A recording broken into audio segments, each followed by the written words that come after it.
بسیاری از کلینتا گفتن که همین арматури شما قیمت های 7500 сом 7300 сом این نرخ قیمت های در بازار کشانیان بازار حصار ده میگن نرخ арматур یک تونش 7000 چی با در بازار 7000 شما میگین این نرخ از زاود پراموی میبیو 7500 7300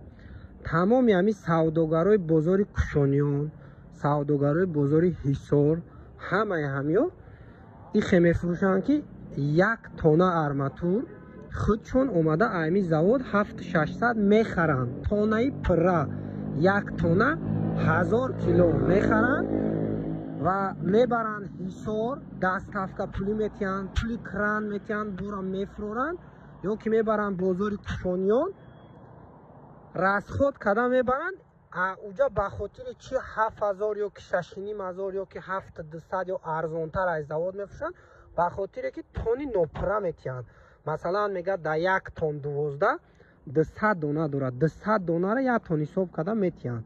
مقصد کیلو نمیکشن و همین 200 دونه арматури 12 را یک تون گفته میتین در اصل شما در арматур 7500 نه شما در арматур 10000 سوم میگه بخاطر که یک تونه арматури 12 تاجیکی 320 دونه 310 دونه گرمای غوصش